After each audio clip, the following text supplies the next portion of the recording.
Hey guys, welcome back to STEM at TCC, and today we're going to be solving the equation for j using the square root property.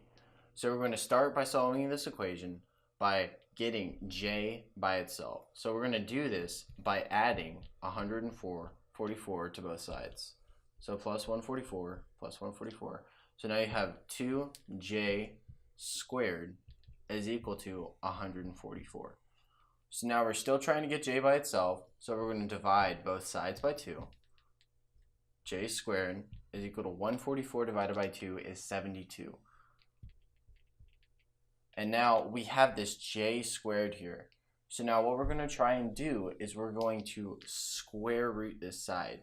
And what this means is when we square root this side, what you do to one side, you must do to the other, and it cancels out this j squared. So let's break this down.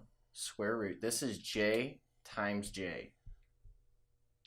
So when you have two properties underneath a square root, so this is a square root, putting this 2 here for reference.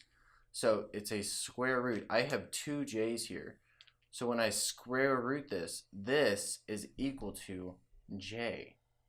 Because both of these j's come out. It takes two j's to equal 1. So, and then now we're going to simplify the right side. So this is equal to 72. So I have j is equal to the square root of 72. So now we're going to try and simplify this square root of 72. So let's write this up here. J is equal to the square root. What do we know that is 72? That adds up to 72 when being multiplied. So it's going to be 6 times 6 times 2. And we're going to be using the same property that we used here. So these two j's, they came out to form 1. I have two 6's here. So both of these are going to come out to form 1 6. So j is equal to plus or minus 6 root 2. The reason this is a plus or minus as your final answer is for a good example, I'm going to do plus or minus 2 squared.